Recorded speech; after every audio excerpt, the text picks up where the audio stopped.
morning and welcome to the AM News with me, Mapita CBD.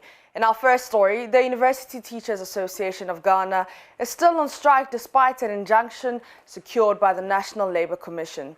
UTAG's leadership says it has the mandate of 13 of its member universities to continue the industrial action till their conditions of service are improved. The association on August 2 this year resolved to stop teaching over what it says is the failure of government to restore 2012 salary levels for its members. The action has already resulted in both the Kintampo University of Ghana and University of Ghana cancelling the end of the semester exam. President of UTAG, Professor Charles Malfoy, said on Newsfile they are not intimidated and will fight on. It's unfortunate, assumption, and as you rightly pointed out, this was done at our blind side. And we are very disappointed, especially so when we have given the Labour Commission, before we undertook this action, 3 clear weeks' notice. Something. They did not respond to our letter, let alone calling us for discussion. So you are back in the classroom on Monday? Well, if the National Executive Committee, after we have met, decides that we should do that, I did not call the strike. I keep on telling them, I did not call the strike. National Executive Committee did. And until we could do anything about it, they need to meet. Well, I want to believe that we have been overly magnanimous over the years, and that is why people have not shown any seriousness towards the resolution of issues that concerns UTAG. This time, with the resolution from our people, they have given us the mandate to go all out, to insist on what is due us. And so with this mandate, we can only hope that government will begin to sit up and do the right thing.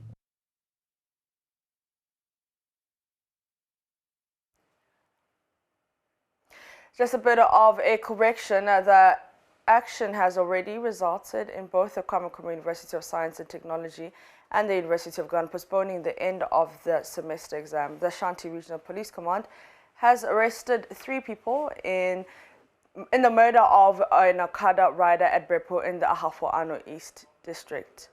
The body of 45-year-old Kweku was found by a search party on the outskirts of Brepu with multiple wounds on his body. His body was conveyed to the Mankroso Government Hospital but was confirmed dead by the medical officer on duty. ASP Godwin Ahenyo, Ashanti Regional Police spokesperson, has more details. Ashanti Regional Police Command has commenced investigation into an alleged robbery and murder of an Okada rider by name Kweku, age 45 years, a resident of Bipro near Faoman in the Ahafo-Ano East District. Intelligence, however, led police to the arrest of 3 persons, namely Kobna Stephen, 20 years, Edward Nepodi, 20 years, and Kofi Kwansa, 19 years, all residents of Potrikru near Edijama, who were involved in an accident with the deceased person's motorbike and had been taken to the St. Edward Hospital in Edijama. A search on one of the suspects revealed the deceased person's mobile phone. As we speak, the 3 are arrested and under strict police guard at the Mankroso Government Hospital. The Regional Police Command has visited the crime scene and also commensurate with the bereaved family. We also assure the family and the good people of the area that the police will not condone any act of criminality within the area and the region at large, that all cases of crime will be thoroughly investigated and justice served to all.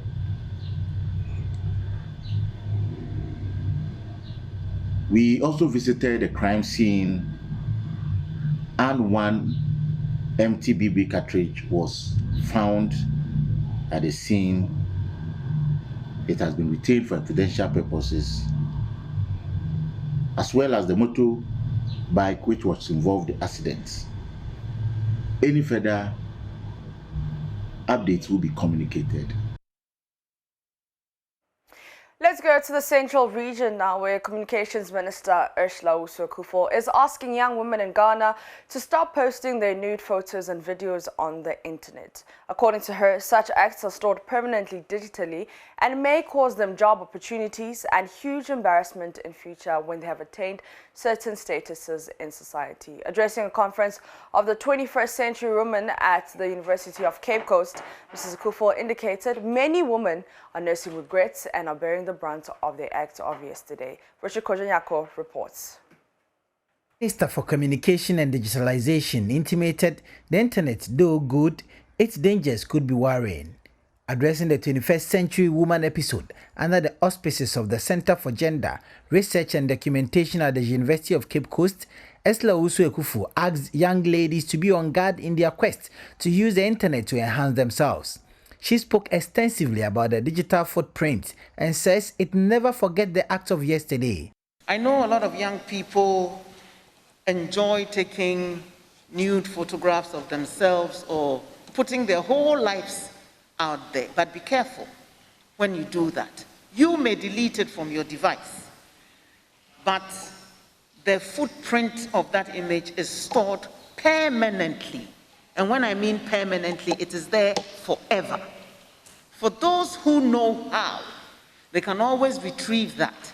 And it may be a source of deep embarrassment to you 10, 20 years down the line when you're confronted with the foolishness of your youth, which is there permanently for everybody to see. Thankfully, we didn't have that in our days.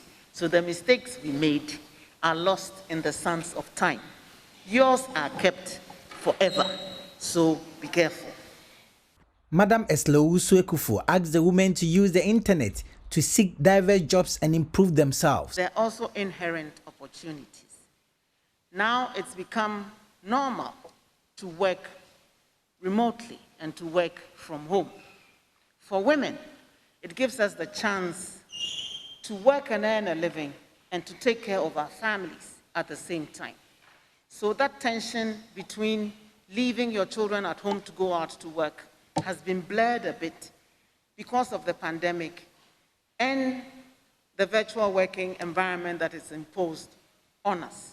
For me, it's a chance for us to build upon it and even hold down 2 or 3 jobs and work across time zones as well. Director of the Center for Gender Research, Advocacy and Documentation at the University of Cape Coast, Dr. Georgina Odro, called on the women to be innovative and creative in order to be relevant on the job market. What does it mean to be innovative?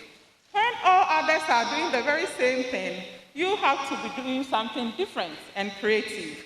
That is required of a 21st century woman. It also calls for us to be entrepreneurial. Now, the University of Cape Coast says that we're moving into an entrepreneurial university. And the university has introduced entrepreneurship skills as a course, which is a requirement, which is core for all students to go through. Please, our ladies, don't take it for granted. For the women here, feminism is standing up to be counted and breaking barriers that have long hindered the progress and advancement of women. Reporting for JoyNews from the University of Cape Coast, my name is Richard Kojanyako. From that, the presiding bishop of the Methodist Church, Ghana, Most Reverend Dr. Paul K. Boafo, is calling on governments to treat the church as a major contributor to the development of the nation. According to him, the church knows the suffering of the people and its criticism of government should be taken seriously to reduce the suffering and hardships Ghanaians go through. He was speaking at the 60th anniversary of the Methodist Church since it gained its independence from the British Methodist Church. Another report by Richard Kojanyako. The presiding bishop of the Methodist Church, Dr. Paul Boafo, said the church would always speak for the vulnerable in the society if they are being exploited. He explained a lot needs to be done for the masses in Ghana, and the church would rise to the occasion to put government on its toes to deliver on its mandate. For us, we will continue to be the conscience of the nation. And as the conscience of the nation, we are always on the side of the people. We look at them, we are part of them, and we even go to the remotest of places So we know the sufferings, we know the hardships, we know the difficulties. We also know the joys of the people. And so where government needs to be praised, we will do it. And one of such is where we are talking about the free education, for instance. That one, it came as a big boost to all people, which the church really supports. But when it does not go well, where people have no jobs and others, that is where our advocacy comes in, where we are taking for a ride the welfare of people in terms of women, children. We also will come in to speak for the vulnerable in society. So we will say that the government should always treat the church as a major contributor to the development of the nation. Whatever we say is not just for criticizing government, but we know what it means before we come out to say anything. That is where we would want the government to also look at it. Central Regional Minister Justina Marigodasan acknowledged the church's support in the area of health, education, and other infrastructural support, and said government will do more to improve the livelihood of the Ghanaian. She preached for a better state and church partnership to develop the country. Indeed, in education and health sectors, the church has done a lot, and I wish to commend you for this contribution.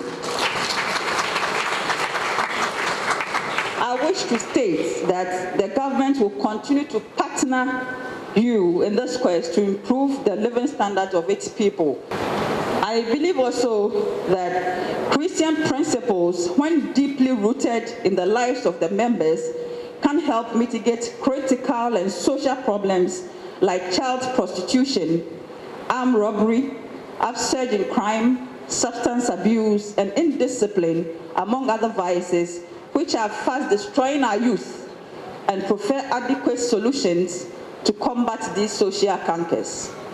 The church and state need to show collective leadership and commitment to seriously address these unfortunate social issues, militating against the growth of the nation. The ceremony was graced by bishops from across the country. Richard Kwejenyako, Joy News, Cape Coast. In our last story, the continuation of the more traditional era in the Kintampo North Municipality, Nana Ajay Ajinka II, wants President Akufo-Addo to ensure that the road network in Kintampo and surrounding communities is constructed to help bring development to the area. He made this call at a Dubai of Chiefs as part of the President's two-day working visit to the Bono East region. The President Nana Addo Akufo-Addo commenced his two-day working tour of the Bono East region with a debut of chiefs from 3 traditional areas within the Kintampo North Municipality, where the continuing of the more traditional area.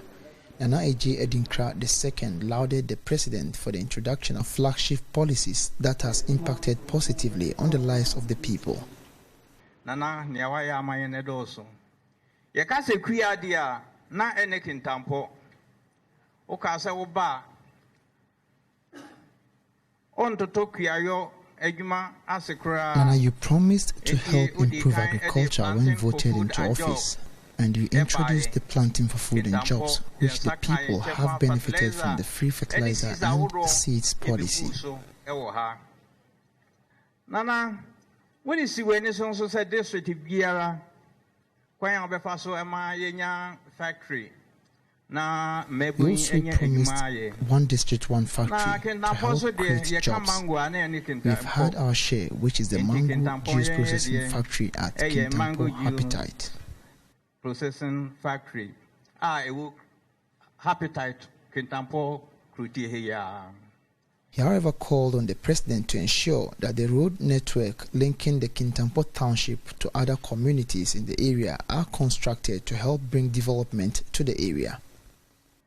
Nia e kuyen wo Kintampo ya kwan nanan. Efi Kintampo ekosi kunsu kwan enye. Our road networks has been terrible. The road linking Kintampo to Kunsu and a couple of other roads are in deplorable states.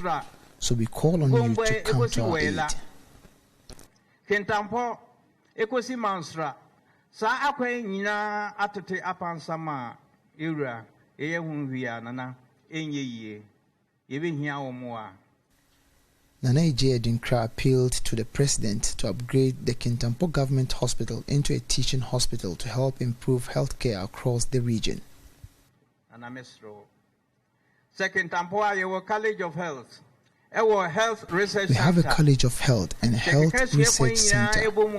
We believe that Kintampo Government Hospital could be upgraded into a teaching hospital to improve healthcare. Hospital so a compensation say teaching hospital amayen. Okay, anybody? On his part, the President Nana Addo Dankwa Akufo-Addo explained the purpose of his visit to the area and thanked Nananum for giving him the nod to rule for 4 more years. Babe Baya no enam niema mienu titu. Semoba kaya. Mobo ami mame kofro Ghana kuna kese no. 2017 no. Me shase se afi bia no. Beba momo den akwa akosra mensi na wo Ghana nyina. Eduma e koso mpuntu e koso. No mame ame hu se se ekoni yiu enkoni yiu ekoni papa enkoni bonia mi ame di beni akwa akure. Na mame kwanso etie nsema da amanfo koma so se nana wo yi bi ato anopay. In response to the requests made by the traditional authorities, the president assured the people that the health ministry would take a look at their requests and respond accordingly. Hospital elevation to teaching hospital. Which means na hanka say wake maso. As a many health minister. And the finance minister me do cry. Asma me be to anim say me ba ha no me ba Kintampo. And the study kesi amode to anim no the elevation of the hospital into a properly staffed teaching hospital. Now wake there. By all means, as I say, a BB as I say a bomb near Huaduma. BB every December. The president ended his visit to the Kintampo North municipality with the commissioning of a court complex in the Kintampo township. Reporting for JoyNews, Anas Sawat, Kintampo. And that's it for the AM News. For more news, you can log on to myjoyonline.com. My name is Mapito CBD.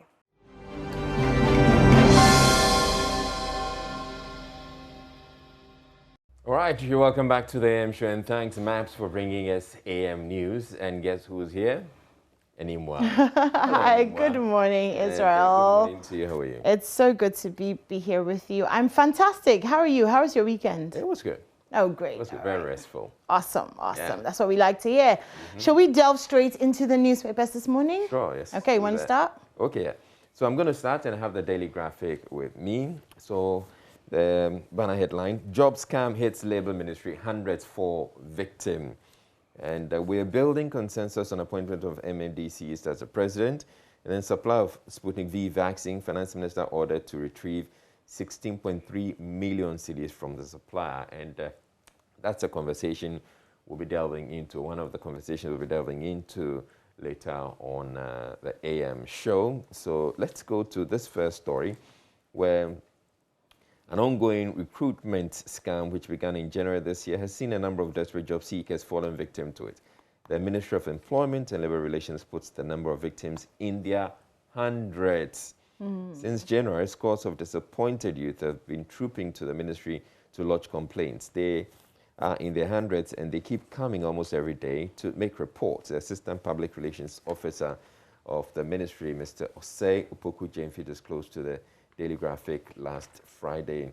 So let me skip to what's been happening. It says the victims of the scam claimed they paid between 800 cedis and 1,500 cedis to suspected scammers through mobile money. Mr. Jemfi said the ministry was collaborating with the Criminal Investigations Department of the Ghana Police Service and other security agencies to investigate the scam. So this is a problem that they're having to deal with, but people have lost, people who actually are desperate for a job. Yeah. They don't have a job and they're looking for a job. And they've come up with 800 cedis, between 800 and 1,500 cedis to get a job, and then turns out that, well, you don't get a job, and you also lose the money that you paid to the suspected scammers. Well, that's what they're dealing with. Hopefully, they're going to find the people behind this scam. But Israel, basically, it's quite rare to find that you apply for a job and you have to pay money. Yes. Yeah. So I think as soon as you're trying to apply for a job and you kind of hear about any payments or anything, you should know that something is amiss. Yeah. Yeah. Just putting that out there, just in case. So yeah. you want to think that these people who are looking for the jobs are smart enough. Yeah. But well, we're building consensus on appointment of MMDCEs. That's the president. So President Akufo-Addo has said his team is working hard to reach a consensus on the appointment of metropolitan, municipal, and district chief executives. He said various reports to him by the committee set up for the selection process was currently being scrutinized by his team, and that very soon the list will be ready. 8 months into his second term, the president is yet to announce his MMDCs, a development that has raised concerns about the effective operations of the metropolitan, municipal, and district assemblies. And he was speaking on Tamale Bay's Justice FM.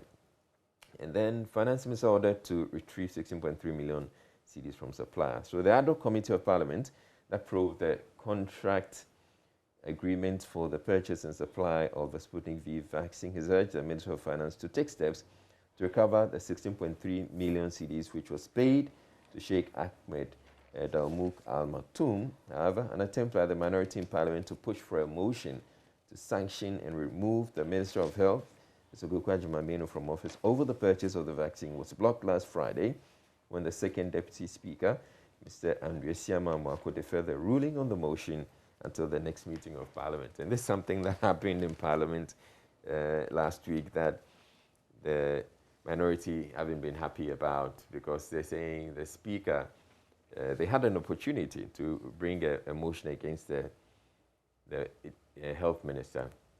And then the Speaker says, okay, I defer that to the next meeting in Parliament. And they were really disappointed because we were hoping that they could. And I would want to believe that they believe they had the numbers. And, which is why they were pushing for it. Yeah. They were pushing for it, but it turned out that no, that didn't happen. But well, we'll be talking about that in detail on the AM show. And the MPP will break 8-year election spring. That's on page 18. The Vice President, Dr. Mamadou Bawumia, has reiterated the determination of the New Patriotic Party to break the 8-year electoral jinx in the 2024 polls to sustain their socio-economic gains. That will be hinged on the party's commitment to accelerate socio-economic and infrastructure development across the country, and the various social interventions which were transforming the lives of all Ghanaians under the stewardship of President Nana Addo Dankwa Akufo-Addo. He then says Ghanaians will continue to give the MPP the mandate to the MPP to continue governance beyond 2024. We will deliver, and we will break the 8-year electoral tenure in Ghana with our strong foundation. Right? And the NDC begins consultations on electoral reforms. That's on page 19. Cocoa Board to introduce digital scales. That's on page 20. And let me just, President commissions 2 projects in Savelugu. That's on page 41. And then government receives 177,600 doses of Johnson & Johnson COVID-19 vaccines. And we're going to be getting a bit more about that. But they've taken delivery. There are many people in the country who are yet to receive any vaccines at all, to get any jabs at all. And so this is welcome news. We're excited. And fortunately for them, they're not going to be, well, they're getting the Johnson & Johnson vaccine, which is just a single dose. Unlike some of us who the AstraZeneca. We had to take it twice. Yeah. So you've injected only once. So, well, it's nice. It's nice that, well, even though it delayed, it's finally here. It's finally here. So we'll be speaking with the Ghana Health Service about the rollout, how this is going to be done. I'm interested in the criteria. I would want to believe that they'll continue with. Don't say the underlying conditions. Well, it's one of those. Okay. It's one of those. So they want to continue with that. Gave preference to the elderly and those. Okay, fulfill dreams of Nkrumah others. That's Pastor Ottaville is urging the African youth. Okay, let me just go to the back page. Artist Heroics win MTN FA Cup for Accra Hearts of Oak. I have nothing to say if that's what you're looking at me for. Okay, but yeah, let me just reiterate that. So Accra Hearts of Oak, they won the MTN FA Cup, which means that they've done a double, and they're supposed to be playing the Super Cup. But how can they play the Super Cup against themselves? Can I just do my newspaper now, please? Yeah, but it's also on the back. I was just going to do it first so that I just, you know, get it over and done with. Because we conquer hard things first. So my first story is from the back page of the Ghanaian Times. Unfortunately, Hearts clinched double, overpower Ash Gold to win MTN FA Cup. And of course, it was 8-7 and based on penalties. So we've done it. We said it. Let's move on with our lives. On the front page of the Ghanaian Times. Can feel my bitterness and my pain. Yeah, better. On the front. you get over it. Okay, all right. So automatically Hearts wins the Super Cup. It doesn't happen like that. I think we should split Hearts should split itself into two. And so play each other. Play each other. Hearts team A, team B, they play, and then they can win the Super Cup. Because they can't just handle it. But either way, it will still be Hearts of Oak. Well, yeah, we want to compete with ourselves because we can't get competition in the league. Wow, Israel. Okay, on the front page of the Ghanaian Times this morning, somebody should send Israel home. Parliament suspends action on ad hoc committee report on Sputnik V purchase, but committee chair says the minister was candid. Ghana takes delivery of 177,600 doses of Johnson & Johnson single-shot vaccines. President opens 7.3 million Ghana cedi factory to produce 2.8 tons of rice in Savelugu Northern region.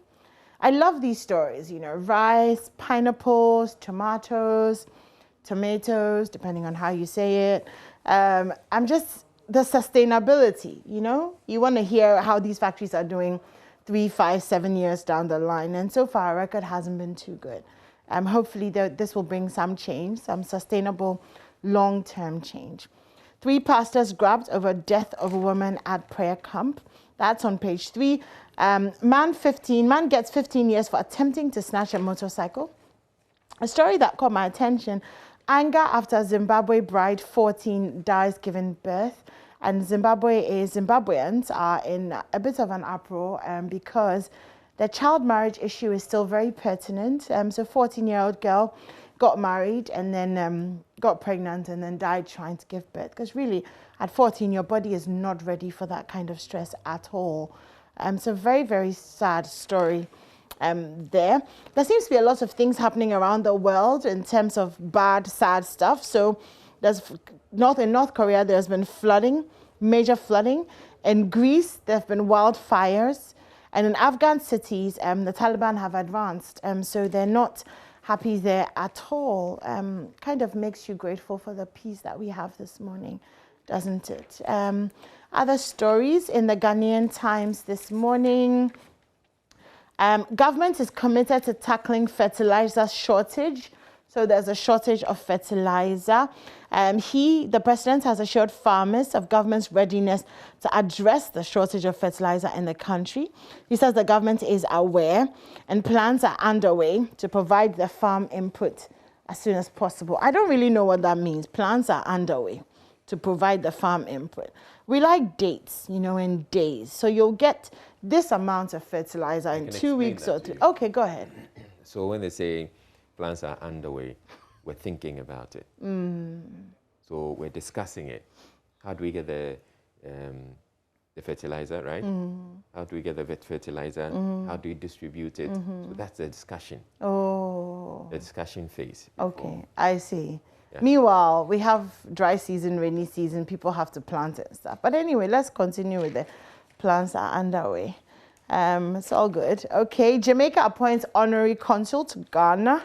In the middle page, that story about the Savalugu rice factory. Ministry of Education inaugurates 7 governing boards of public universities, and of course the Johnson & Johnson vaccines also in the middle page. Like Israel said, we'll be talking about that in depth a little later on as we discuss the rollout and other issues. Ghana exceeds 1 million cocoa production target in 2021. That sounds fantastic. Hopefully that will translate into some good money that can go into different things like building schools, expanding hospitals, finding fertilizer, the UTAG strike, paying. There's a lot of things that we have to do with money here in Ghana. It's very, very serious. Oh, yeah. In fact, I'm talking about the UTAG strike. University of Ghana and KNUST suspend end of semester exams. They have rescheduled the exams and have said that they'll put up a new date pretty soon. So no exams for the kids quite yet. I can imagine the anxiety that they must be feeling. I can also imagine how some of them must be very, very happy. Those who weren't ready. They'll say God is working for them. Please, God is not working for you. This one, dear. Car importers must use clearing agents for process, as according to customs. Japan breaks previous Olympics medal haul. United States rallies to top China in Tokyo Olympics gold medal tallying. We're talking about all these gold medals and Ghana. Anyways, tearful Messi confirms Barca exit. He's set to join Paris Saint-Germain in a 2-year contract. And he's been crying. He's very, very sad that he's leaving. But I wonder what it feels like, when you move from one team to another team and then you're playing your old team. Well, yeah. I've never found myself in a position like that. But I guess, yeah, you feel some way about it. Yeah, you would. You're supposed to deliver. And I like the bit about where he said he actually offered a pay cut. I mean, he offered to take less salary. So but they still couldn't afford. They still couldn't afford him. Oh, Barca. That's terrible. Anyways, thankfully, we've already done the back page, so we can happily move on to our next newspaper. Let's move on to the Finder. And on the front page, Ajima Menu didn't lie to committee over Sputnik V payment. That's Afenyo marking. And I'll move to that story on page 5. So the point he's making is that the minister, according to him, so he says he didn't lie. So according to him, the minister in his testimony did not state emphatically that no payment had been made, but rather said, to the best of his knowledge, he was not aware of any such payments. So yeah, don't say he lied. Right. Okay. But so you see the story on the front page, and then you also see the story: 2 projects costing 13.34 million commission. That's President Akufo-Addo also inspects ongoing projects. So it's about some projects that have been commissioned by President Akufo-Addo so during his tour, 2-day tour of the Northern Region, President Akufo-Addo commissioned 2 projects, a rice factory and the Savalugu Technology Solution Center. The total cost of the 2 projects commissioned is 13.34 million. So that's in the center spread of the Finder. The issue I just want to take note. The 2 projects saw 13.34 million cedis. And then on the front page of the Daily Graphic, supply of Sputnik V vaccine. Finance Minister ordered to retrieve 16.3 million cedis from supplier. So that's 3 million extra. Essentially, this is money that we've given out, which we probably may not get. We're trying to get a refund. We probably may not get. But that money could do so much. So much, yeah. So much. I hope we get this money back. I hope so too. But if we don't, there should be some sanctions. I hope when we get it back, we use it for the right things as well. In fact, even if we do get the money back, there should be some sanctions because we could have lost this money. Definitely. Okay, so also on the front page of the Finder, Parliament charges Sofriata to recover 2.8 million paid for undelivered Sputnik V vaccines. Public debt CD management has been one of the best, Dr. Baumia. And yes, I think with that, I'm done with the Finder. Okay, oh good. Nothing on Hearts of Oak. Fantastic. On the front page of the Daily Guide this morning, Blay retains GNPC, Aliu's son for Ogistek, 7 boards for public universities inaugurated. NDC goes after E.T. Mensah. That's interesting. We shall support you for Dadbon development, Yana to Nana. And Sputnik deal was a mess, according to Bako. And that story about E.T. Mensah on page 3. And apparently his sin is that he had dared to correct the misinformation and propaganda that the NDC was spreading concerning the $200 million Saglami housing scandal, for which 5 people, including 2 ministers who served under the Mahama-led NDC administration, have been arraigned before court for willfully causing financial loss to the state, among other charges. That story on page 3 if you're interested. The godmother, female mafia boss arrested. So a top female mafia boss who's known as the godmother has been arrested by Italian police when she attempted to leave the country for Spain. So apparently she's 70 years old. Maria Lisiardi, she was arrested and she's a kingpin, serious kingpin. Anyways, should we say queen pin? Not sure. Okay, new curriculum encourages creativity. Teachers have confirmed that. We're happy to hear. A police officer, a female police officer, has committed suicide in a hotel over debt. She left a note saying that she owed people. And so she was killing herself. Diana Hamilton, on her wedding anniversary, has said, "I married the best husband God ever created." Wow. 16 years, 16th wedding anniversary. And she, of course, is the reigning Vodafone Ghana Music Awards Artist of the Year. And she says that's what she was gushing. And she said that her husband is the best husband ever created by God. And when given the chance, she will marry him all over again. That's sweet. That's so amazing. I wonder how many wives can say that. That if they had the choice, they would marry their husbands. Okay, he went to Pope John, we've heard. Apparently he went to Pope John. I don't know how much that contributes to him being a good husband, but we thank God for good husbands. Yes. Okay, Nanama McBrown breaks to undergo surgery in Germany. And apparently she's having some issues with her hand. She had an accident in La Paz 8 years ago, and she's had surgery a few times. And looks like she's having a few problems. So, of course, our thoughts and our prayers are with her. Sure. Hawkers take over Medina Footbridge. Oh, Ghana 4. We fought and cried for the footbridge. The footbridge comes and the hawkers have completely taken over it. Completely. They are selling all sorts of things. Clothes, earrings, mango, alasa, phones, everything. It has become like a market. Is it a Zongo Junction? It just says one of the footbridges. But actually, when I drive, as for Zongo Junction, let's not even talk about it. That place is like a jungle. No, I thought the Greater Accra Regional Minister went there. And but the thing is, he left. He didn't stay, did he? You don't know how they come. They had put some things in place. Wait, okay, let me tell you how it works. Okay. So, the Greater Accra Regional Minister will come. He'll come and, hey, Baba. Then the police will come. They'll come and as soon as they go, no, members are back.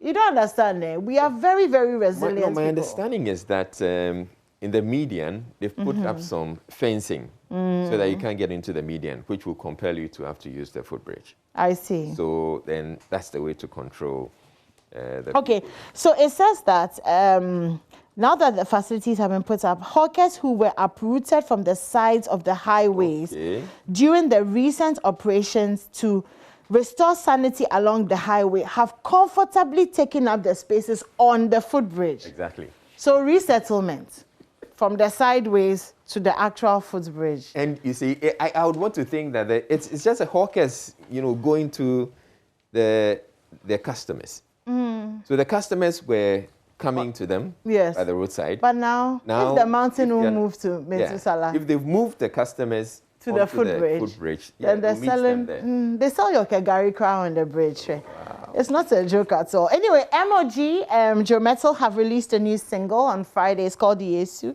We absolutely love MOG and Joe Metal, apart from the fact that they're very handsome men. Their music is fantastic, isn't it? They're both married. We do not lust after married men, Israelite, please. Do not even laugh. What have I said? You didn't need to. I could feel your spirits talking to me. Anyway, back page of the Daily Guide. Don't return to Chelsea. Glenn Johnson cautions Lukaku. Just a very, very, very, very cautious caution. Thierry Messi bids. I have to commend the Daily Guide this morning for not featuring the Hearts of Oak story. Fantastic. Are you sure it's not there? Fantastic. It's probably not on the back page. Work. It's but it not may be in the Daily Guide. Really? How could they miss that? They didn't miss it. They are just doing God's work this morning. So, good morning. I'm sure somebody will be sanctioned for. It's the biggest sports story. Yeah. Okay. What paper do you? Let's go to the BNFT. So miners question why they should pay energy recovery levy. Players argue that they shouldn't pay for that they didn't contribute to. And I'll read a bit of that. So the Ghana Chamber of Mines has said it is unfair to slap its members with energy recovery levy, even though they did not enjoy the subsidies which led to the debt. We also didn't take part in the bank collapses, but we are paying tax. Oh, slow down. Okay. Oh, yeah. Unlike domestic and industrial consumers, mining firms typically procure electricity at a premium from the regulated market or through bilateral contract with power utilities, but have been asked to pay 20 pesos per litre of petrol, diesel as energy sector recovery levy, as well as 18 pesos per kilogram on liquefied petroleum gas. In essence, mining firms neither contributed nor benefited from the subsidies that resulted in the legacy debt. Its president, Erica Subonting, said during a meeting with Parliament's Select Committee on Mines and Energy in Accra. And it makes sense, really. If they didn't benefit from, all these levies or the subsidies, why should they be made to pay for the recovery? And this energy recovery levy, too, has been around for a while. Anyway, Fiscal Consolidation Committee keeps... Fiscal consolidation commitment keeps investors in financial market. IEA called for greater clarity regarding energy and financial sector debts, and new cocoa initiative already attracting memberships across Africa. That's a Cocoa Board CEO, and enact policies to boost manufacturing sector. Then we go to the back page where Adansi Rural Bank opens a Jusu branch and MTN launches 2021 Momo month. 3 SUVs, other prizes at stake for agents. So wow. Interesting. That's the agents. Okay, cool. Okay. There's a story on page 7 of... Wait, were you done? No, done. Yeah. Okay, there's a story on page 7 just before we go to our online. Page 7 of the Statesman. Man butchers pregnant wife and commits suicide. It's actually 2 stories. So a 35-year-old man has killed his pregnant wife and then he committed suicide. And then a 26-year-old woman has been stabbed to death for threatening to divorce her husband. So 2 women killed. Remember that a few weeks ago we had this almost back-to-back over a month killings of wives, and girlfriends. And I don't want to think that it's happening again, but 2 in 1 week is a little bit worrying. I think we have to up the conversation on domestic violence and all those things and staying safe, really. But maybe we should do some online stories. Okay. Sure. Should we go to myjoyonline.com and let me just take a couple, well, not a couple, a few. Tamale interchange to be completed by end of 2021. That's according to the contractor. Saviluku is part of 101 districts to receive a hospital through Agenda 111. All right. Ghana Health Service records 9 more deaths in COVID-19 fight. Opposition to dual citizens holding key public service positions entirely speculative. That's according to Professor Asare. Our management of the CD has been one of the best, and that's Dr. Baumia. And of course, Joy 99.7 is back on air. We're off air yesterday till about 5 for some maintenance work, but we're back on air. So Jache Kwesen is being misled by his party, Peter McMahon, and the UTAC strike students are the only bargaining chips we have. And that's very sad to hear. It's unfortunate. Yeah. Okay. I think we have time maybe for one paper. Okay, maybe the custodian. Let's quickly run through it. So Health Minister was honest with us. Safanya Marking tells MPs That's on the Sputnik vaccine probe in Parliament. NDC plots mayhem towards 2024 polls. Then second year of routes, $46.7 million interchange, 80% complete. 120 million cedi Tamale Daboya road to be completed in 2023. Baumia unveils UG's entrepreneurship program. Chairman Bonsu grabs CPA post. NDC youth organizers defend Pablo. And on the back of the custodian, everything has been great. I shares experience at new club. I never got any offer to play for Ghana myself this year on his France career.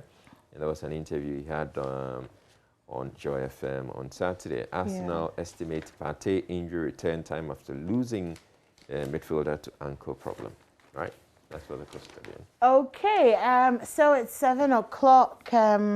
Let's take a break. When we come back, we'll bring you the sports. We have showbiz a little later on. We have that conversation on the vaccines, the rollout, everything you need to know. And then the Sputnik V Pro. Yes, please. It's a very interesting show coming up this morning. Don't go anywhere.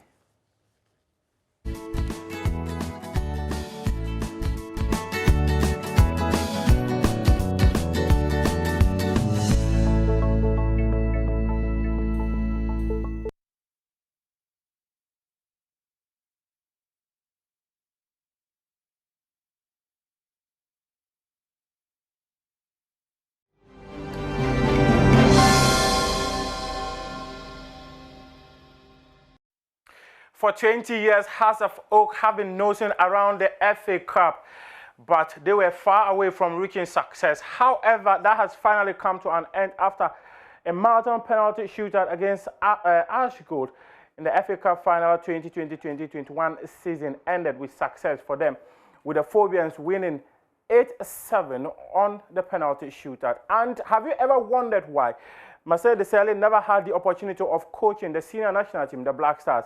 He's been offering answers as to why he never took up the job despite the Ghana FA approaching him twice. The closing ceremony of the Tokyo Olympic Games was held yesterday.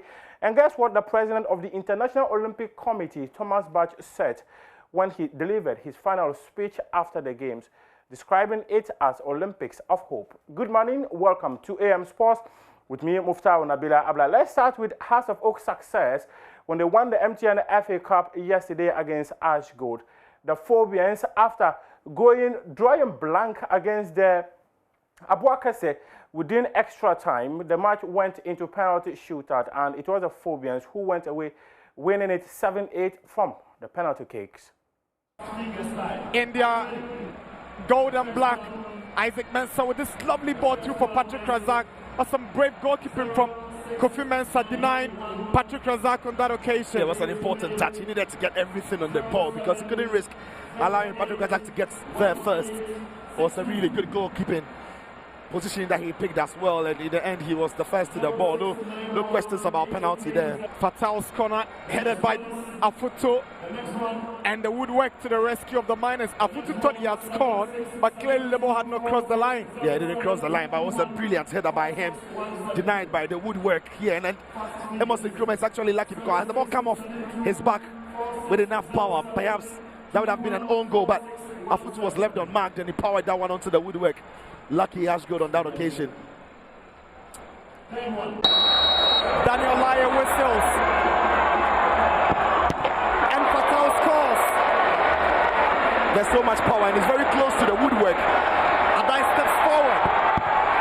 And Richard Atta saves for Hattabok. Will it be Ashgold? And goalkeeper Richard Atta rescues the Phobians. Good save. Set aside here, goalkeeper gets in the eye, but it still goes to that side. And Richard Atta, what a powerful try! Powerful, yeah, it's powerful. It's a bullet, really.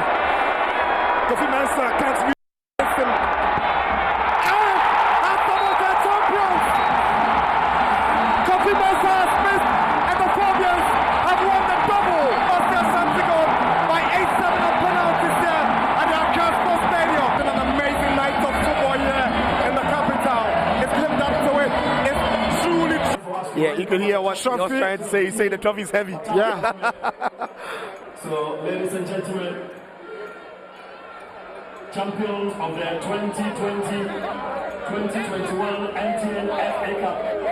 Winners, ladies and gentlemen. So there they go. The Fabians are champions of the FA Cup 2021. Association on behalf of our broadcast partner, Star Times.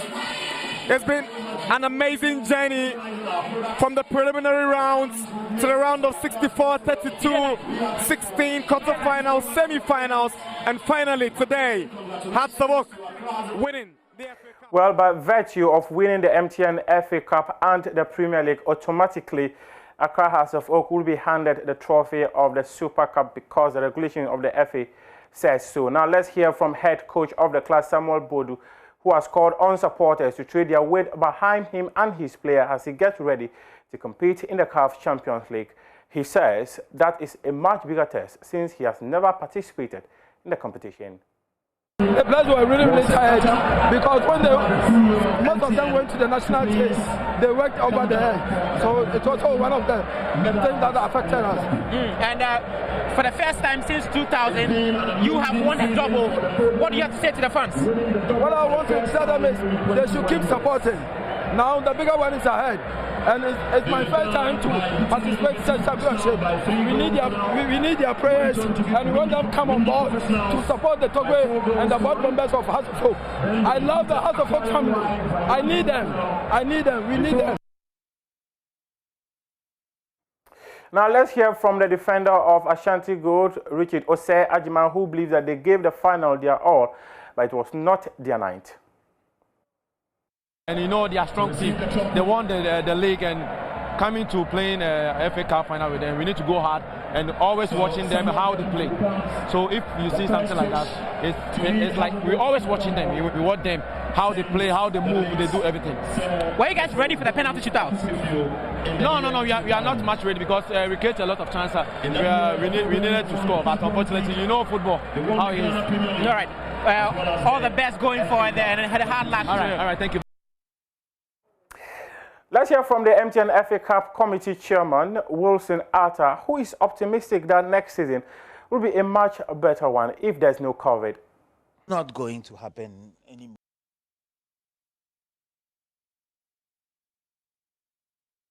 We didn't have a lot of time because kickoff was 5. It meant that the players have to come and warm up at 4. So we had just 15 minutes. To do something, and we pulled it through. Thanks God. And run us through what the presentation will be looking like for viewers to still stay on and enjoy every bit of it. I'm praying that next season there will be no COVID.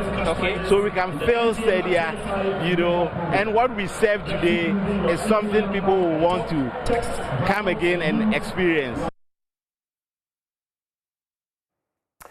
To national team coaching stories, and former France international Marcel Desailly has explained why he never handled the Black Stars despite 2 attempts from the Ghana FA to engage his services.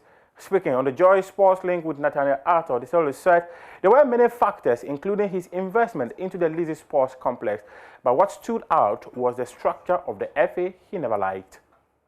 Not going to happen anymore. My time have passed. Okay. I really had the opportunity with Kwesi Nantechi at the time.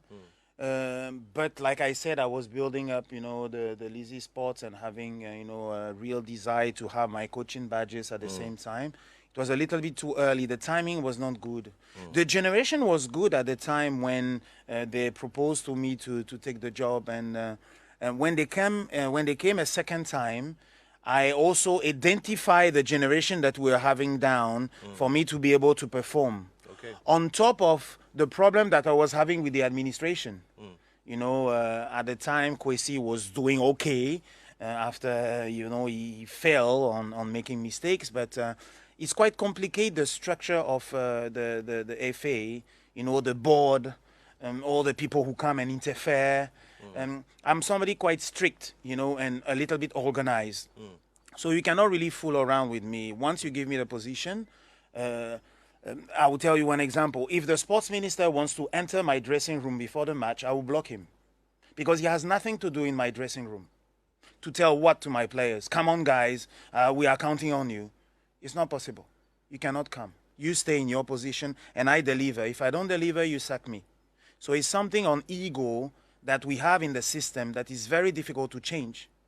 When the board is telling me we are not going to spend for the players to have a 3-star hotel at least with the air condition inside before a crucial game, I don't accept it. You understand? Yeah. When my top players are coming from Europe and they bring them into Ghana with 7 hours of flight and they sit in economy class on representing Ghana for an important match where football is vital for the community and the energy that it brings into the the community. You bring them into economy class with transit with 3 different countries before they reach Ghana in bad condition, obviously, because it's little addition of details that makes me think that, oh, Marcel, the tools are not there. I have my own expertise and my motivation. I don't know if it will work, but the tools that they are giving me to try and go and perform on ground is not enough.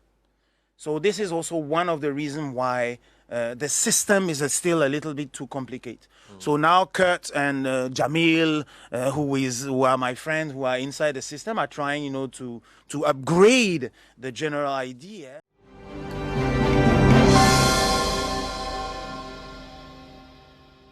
All right, you're welcome back to the AM show, and my name is Israel, and I'm here with Enimwa Enimado, and we're going to be talking about vaccinations. So government has received, 177,000 doses of Johnson & Johnson vaccines, and we're looking out for when this will be, rolled out so that the rest of the population, virtually everybody, because we have just about less than 500,000 people having been vaccinated, giving the double jab of AstraZeneca.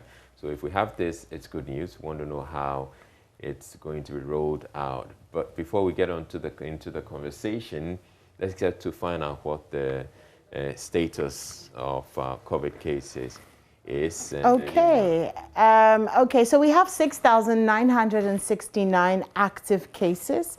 Remember that we peaked at almost 8,000 during the second wave. And we have 409 new cases. And we saw in the newspapers this morning that we've had 9 deaths in the past few days. So it brings a cumulative total to 108,226 cases with 874 deaths. But Israel, let's have a conversation with Dr. Kwame Amponsa Achianu, who is the program manager for the expanded program on immunization.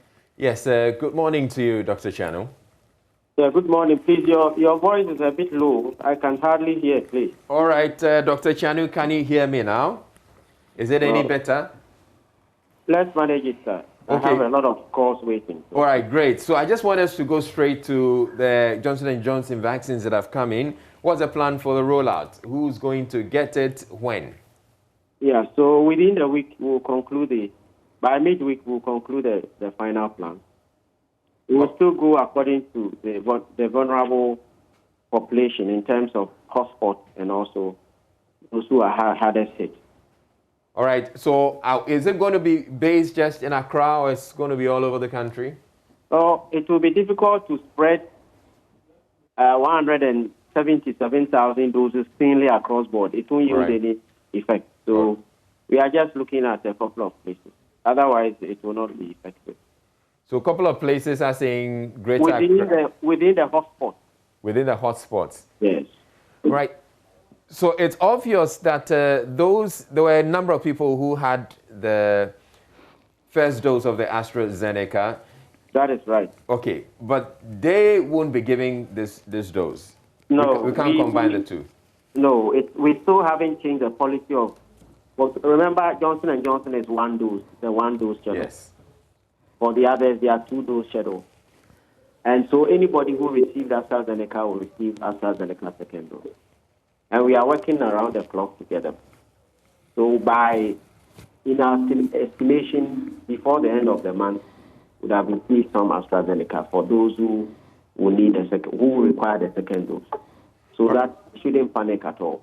So the other challenge is that with the Johnson & Johnson, we're supposed to have a particular cold chain system in place. Do we have that for the that is areas? that is not quite right. What is right is that Johnson & Johnson requires the ordinary cold chain. Oh, okay. Okay. All right. You probably are talking about Pfizer. That's a different thing. All right. So we're ready to roll this out without any. Yeah, we don't have any issues with cold chain at all. It's just like AstraZeneca. All right. Well, thank you very much, and we'll be expecting to hear from the Ghana Health Service, as you indicated, sometime during the week, right? Thank you very much. All right, thank you too. So that's Dr. Achiano, who's the Program Manager, Expanded Program on Immunization. Indeed, it's good news. We've been waiting for this for a while. There are two things that we can do, or one of the things we can do to stop COVID, to fight COVID, is the vaccine. But before we get the vaccine, so in the meantime that we don't have the vaccines, what we're encouraged to do is to go with the preventive protocols, which is the masking, washing of hands, social distancing, and all of that. So yes, it's good news that we have it, but then the other conversation we're going to have has to do with, attempts to acquire some more vaccines, which is Sputnik V. Yes. So we set out to want to get the Sputnik V, and the officials say it's been difficult getting the Sputnik V. So we had to resort to going through a middleman. And we had to pay some monies, except we didn't get all the vaccines. Well, we just got a fraction of the vaccines. So now the parliamentary committee looked into it, and they found out that we would have to return. We have paid for monies for the vaccines that we never got, and so we're looking at getting the money back. But that's just not it. The minority in Parliament was hoping that the health minister who was responsible, would be sanctioned of a sort. That didn't happen. So we're going to have a conversation where we're going to look into this whole conversation, the whole the outcome of parliamentary probe. They've submitted their report, and the House was supposed to have taken a vote on it, but that didn't happen. That was deferred to the next sitting. So interesting stuff. And I think one of the things that stood out from those findings was the minister and the way that he handled it, you know, and saying that he wasn't aware of some of the stuff that had gone on. And obviously there's a lot of backlash towards him because of that. But we're going to have another conversation about procurement. Yes. So it has to do still. It's still on the same thing, yes. It's just, And one of the issues that's come is the procurement and the way we went about the procurement. Kobna Atabedu is a procurement analyst, and he's joining us right now via Zoom so that we can get into that conversation. Thank you very much, Mr. Atabedu. So there's been a lot of talk about how we've been doing procurement in this country in the first place. And the conversation we're having now has to do with the Sputnik V. We're encountering, or we found ourselves in another situation where the procurement hasn't gone the way it should have gone. I'm sure you've been monitoring or following this for a while. What would be your assessment of the state of affairs as far as this Sputnik V attempted procurement is concerned? Okay. So I'd like to start off by setting a context. All right. Now, the context is that there are different kinds of products that would usually be bought by an organization. And the Act 663 is mindful of that. And so made provision for different procurement methods. Now, one of it, and there's a theoretical model we use to place these products and terms of the relationships we establish with them or how we approach the market. Now, Sputnik V falls within the category called strategic products.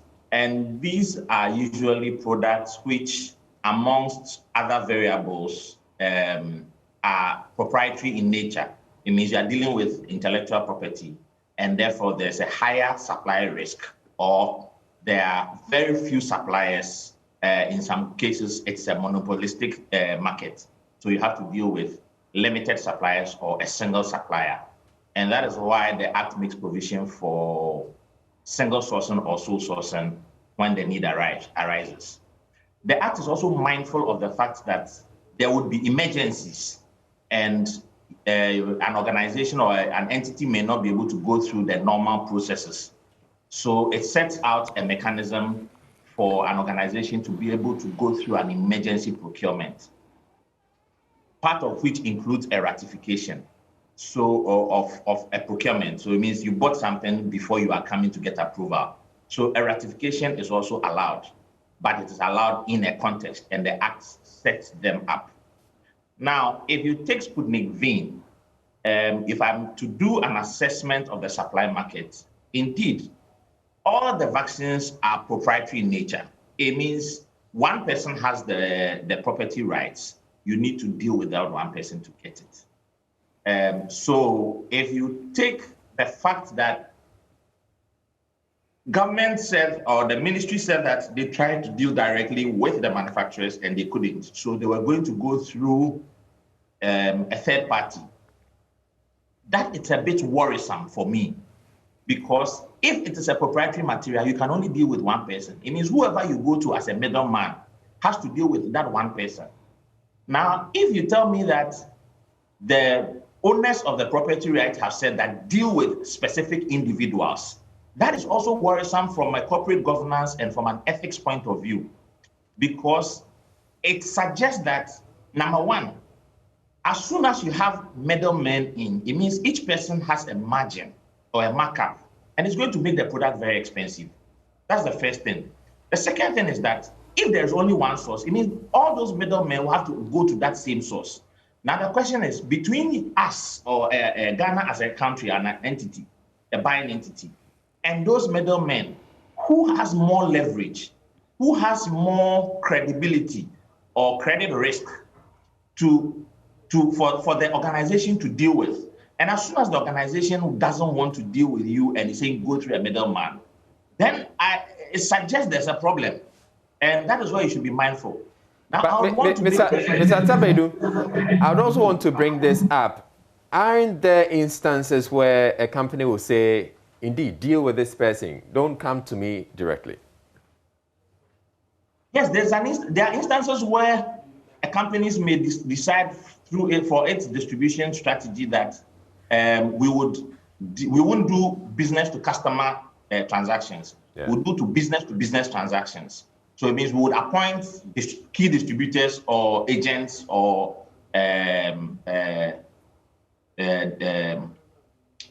call them middlemen. So you interface with the middlemen. Yes. For me, I think this is not one which is or should have been like this. Okay. This is government to government. So bilateral relationships should have sufficed. Okay, we'll come to that. We have also on the line Kwabena Minta Akando. He's the vice chair of the Sputnik vaccine probe. He's a member of parliament. Thank you very much. Now, from where you stand, I know that the minority in parliament sought to bring up some motion of a sort. Tell us where we are as far as the probe is concerned. Yeah, thank you very much. The motion was moved that it was a private member motion, moved, debated, and the committee was constituted. We have finished, the committee has finished its work, and we have submitted them to Parliament. We debated it. It was left to the Speaker to put it to vote. Unfortunately, that has been deferred. And so that is where we are at the moment. But in the course of debating the report of the committee, we on the minority side, sought to amend the motion to include censorship, which of course our rules allows us to do that under 78D. It is one of the motions you can move without notice. But unfortunately, everything on the report has been deferred. Now, this censorship motion that you're talking about, how come it didn't come up during the committee sitting so that it would be included in the findings or recommendations? For me, the understanding of the mandate we were given is that It is an ad hoc committee, all right, a fact-finding committee. And so my understanding is that we should, find the witness on point of law. And for example, he breached Article 1815. He breached the procurement law, we list the sections and all that. But we were not supposed to make definite pronouncement or be judgmental. And so the rest will lie with the plenary. The rest will lie with Parliament to take that particular decision. That is my understanding. Let's look at some of the key recommendations that came out of the committee's work.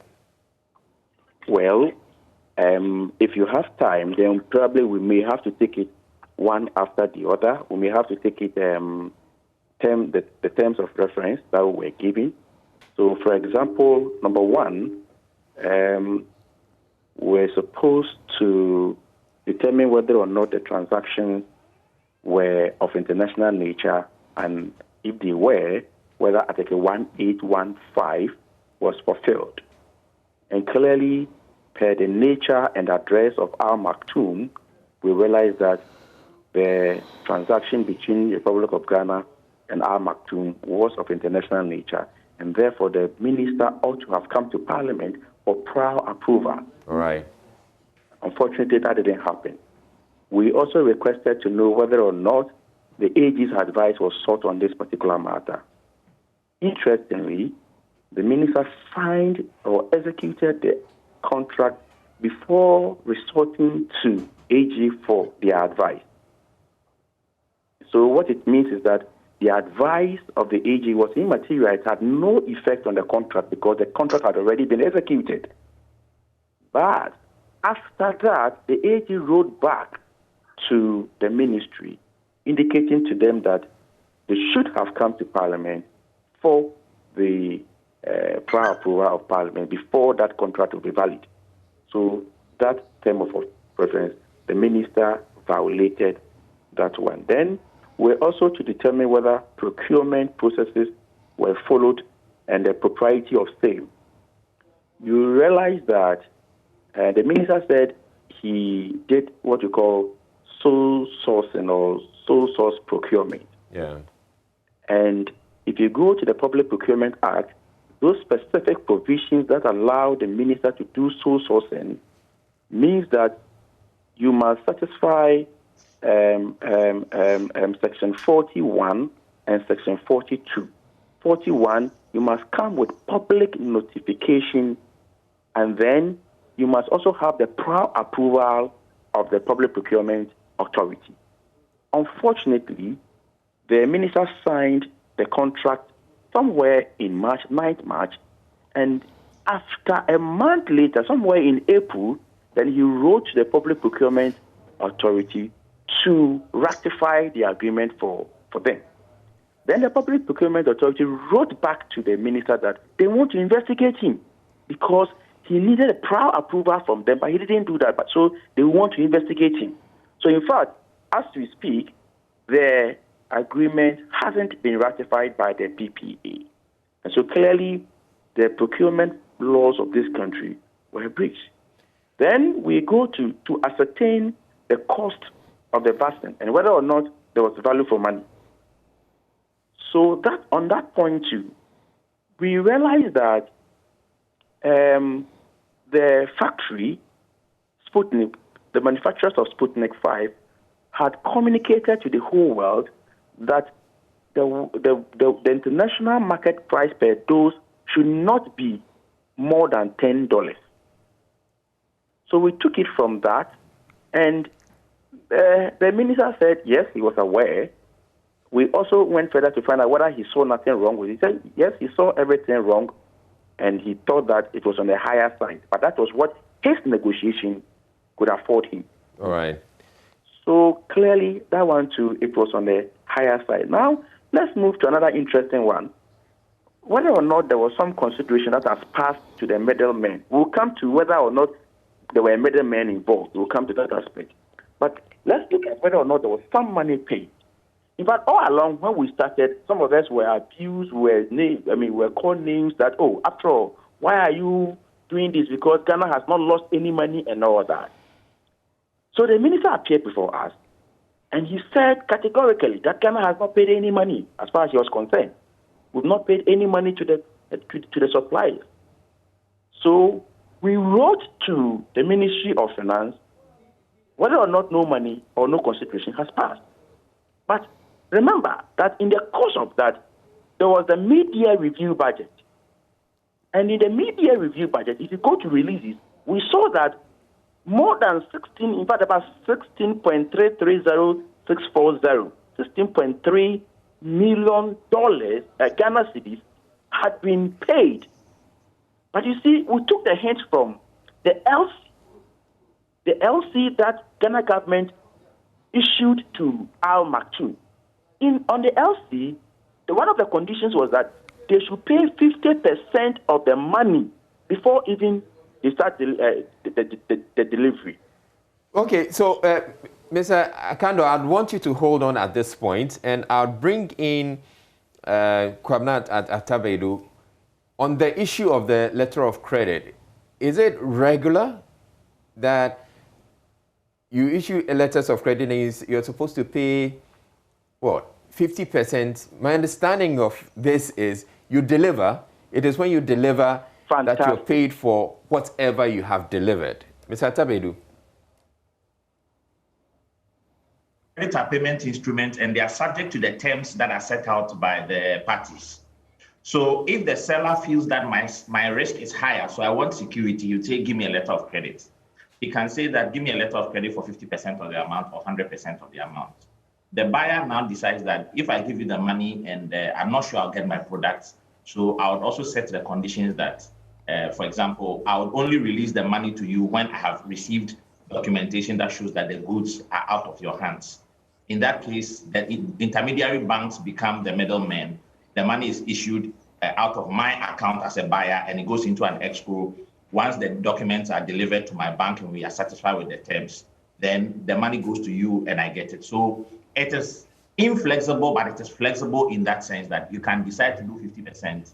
So if an advance payment, which in the context of an emergency where demand is higher than supplier, the supplier has more leverage, so he can call more shots. So it is possible for the buyer to say that, yes, give me 50% upfront in the form of an LC. So he's guaranteed that he's getting 50% of his money before he will ship the goods. So it is possible. Okay, so this is, it happens in this kind of business. Yes, it can happen. Let me bring in Adam Senanu. He's an anti-graft campaigner. Thank you very much, Mr. Senanu. So what are your observations as far as this whole deal is concerned, the Sputnik V procurement?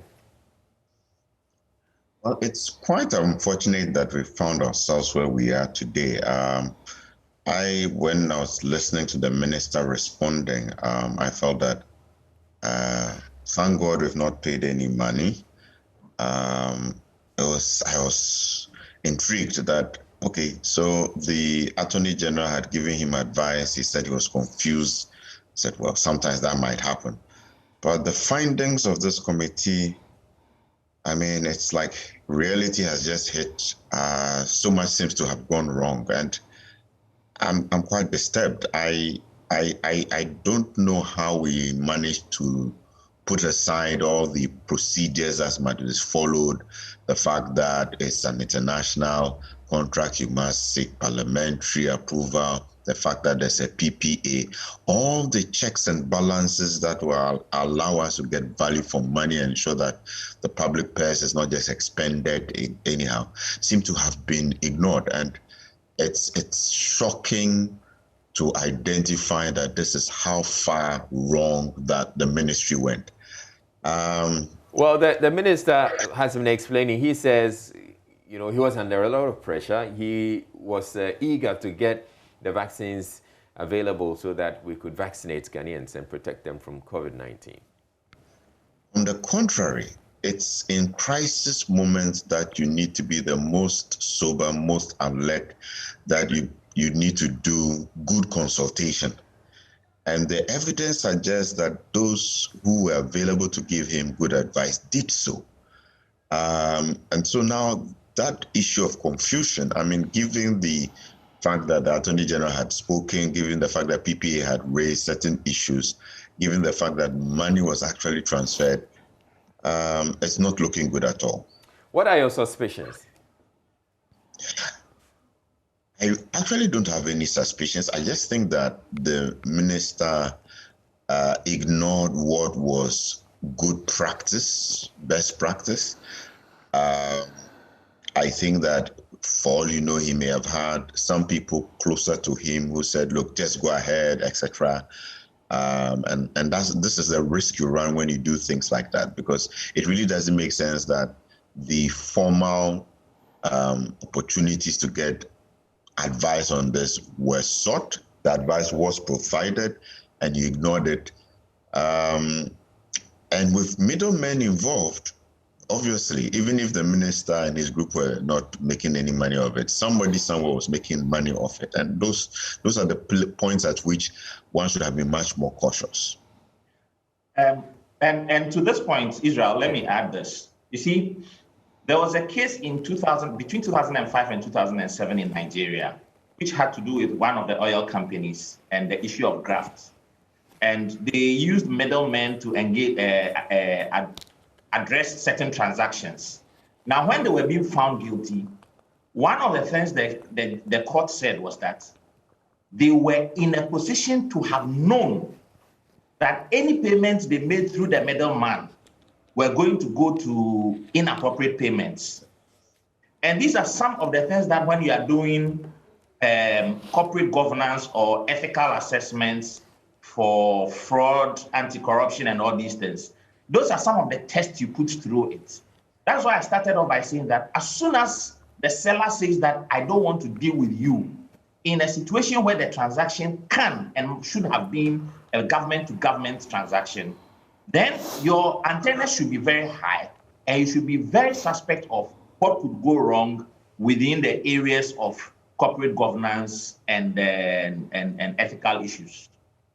All right, now I want to bring in Kwabena Akando, the vice chair of the Sputnik V probe again. So what you have recommended is that we have some 16.3 million cedis that has been paid to... Who am I speaking to? Who am I? This is Israel. Israel, before we go there, yeah, allow me to tell you something about the payment. In fact, everything about the payment of 16.330640 was abnormal. Why do you say that? Exactly. Number one, take note that it takes the Ministry of Health to request for the issue of the LC. So you cannot tell me that you are not aware when some money has been paid. That's number one. Number two, when the money was paid, actually paid, it was paid on the 31st of March. The contract was signed on 9th March. The money was paid on 31st of March, and letter was written to Bank of Ghana from controller, and the first person they copied a letter to was and is the minister responsible for health. That we have paid so and so amount since 31st of March. All right. You understand? Number two, it is quite dramatical, and for me, I have a lot of doubts, but I'll share them for now. You know what? When proceedings was ongoing, the committee was constituted on the 9th of July. The minister appeared on the 15th of July. Then on the 14th of July, a letter dated 14th of July was submitted to the committee that Al Maktoum has put out of the contract. This is right. Note this carefully.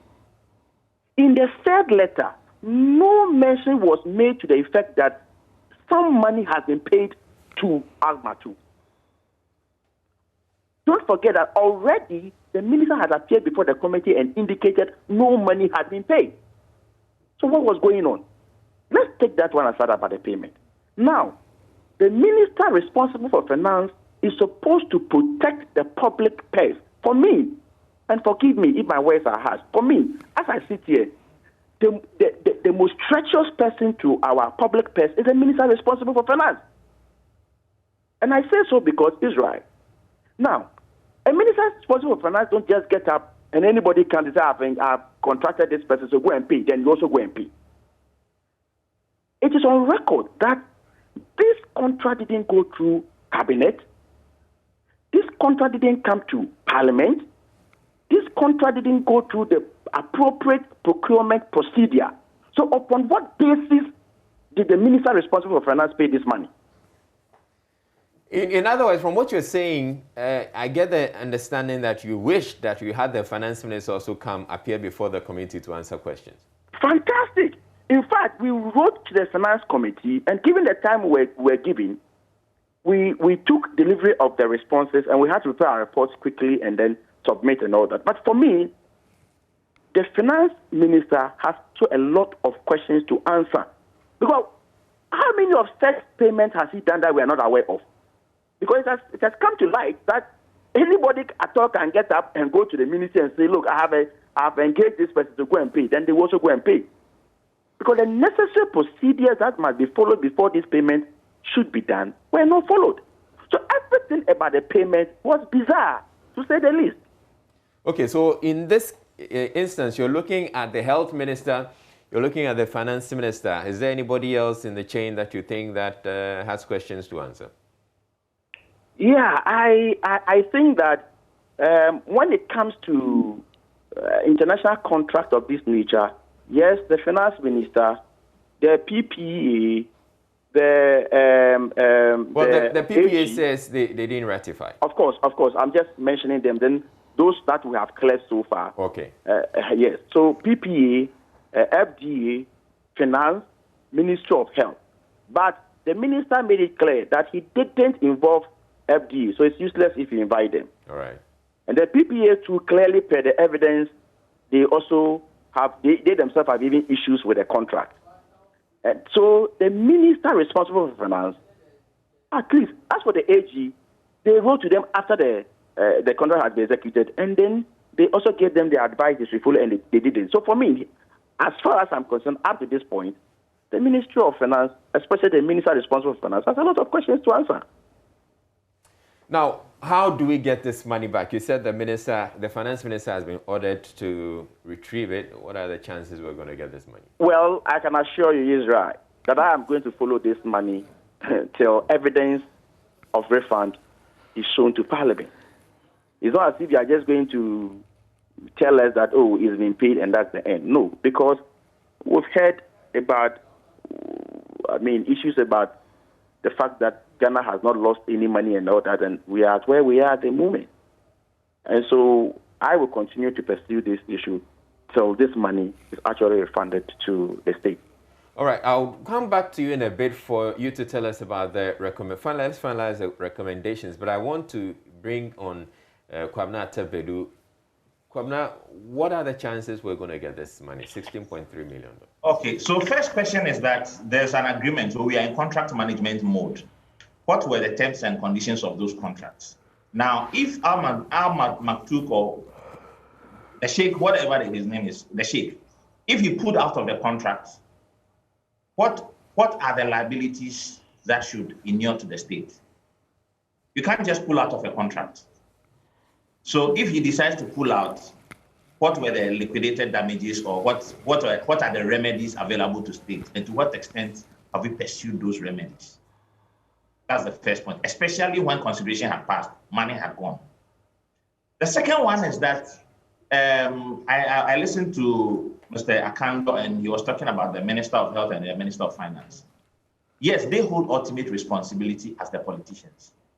But for God's sake, there are technical people behind them who know their job, who should be advising them on the bureaucracy and how to handle it. Where are those people? Those people should be responsible. Actually, they should be whipped in this, not the ministers. The ministers will take ultimate responsibility. But there were technical people, and these are the people who are not doing Ghana any good. Still, now, as to being able to retrieve the money, Yes, we've paid money. It hasn't been supplied. It is part of the processes. If you are pulling out out of a contract, once termination triggers, there are actions that follow with termination. Part of it is recovering all assets from the other part. Our money is part of the assets, and we should be able to recover it. But you see, it depends on how the contract was structured. And I have seen a number of government contracts with third parties, which are very weak. Okay, what are your fears? Is it the case that, or are you worried we probably may not get the money back because of the way we structured the contract? We may end up chasing rabbits through their holes, and it will not come back unless we are ready to go through the international courts to pursue and collect it, which we must. Now, Adam Senanu, what you're feeling about all of this, does it look likely that this money is going to come? Well, I think that Kobna has pointed out the risks we run. If you don't have liability clauses that clearly spell out what will happen if there is a problem, and we did this through intermediaries who may have forwarded monies to other quarters and people, the money trail, it could be a very complicated task. And that's the unfortunate thing, because you see, if they'd followed process, the eventual contract would have been reviewed by the AGs that have the institutional memory to say, look, we know what it takes to have a solid contract that protects the interests of this country. All in all, it's not looking good for the minister, nor is it looking good for the people who did the technical work around this. Indeed, I agree with Kwabena that if we want to truly learn lessons for the future, this is one time where I would like a situation where we should dig into the internal processes.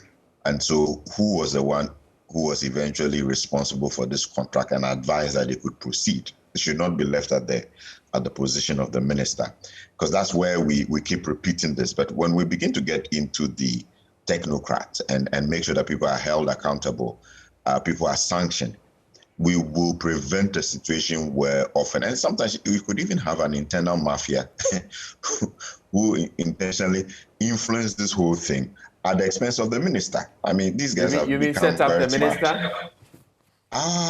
Look, these guys have become smart. Sometimes it's the minister, they know what the political environment is like. You are appointed today. They understand their ecosystem. They take advantage of them sometimes. So let's not just leave it at the level of the minister, as Kwabena has said. I think we should dig deeper if we want to make inroads and make sure that we set precedents that last for the future. All right, I want to bring in Kwabena Mintakano, the vice chair of the Sputnik probe. And all right, so we just lost him. But I'll put it to the two of you. What do we do? Or what is it that we should do to actually send the message that we're not going to tolerate this again, and so that we don't have this happening? Okay, so first thing is that this should not end with a minister of health losing his job. All right. It shouldn't end with that. Otherwise, and we don't probably learn the finance minister also being made to answer questions. Yes, it shouldn't end. If whatever will happen, it shouldn't end with that. We should go down the line. See, there's nothing that can go out of a ministry without the chief director.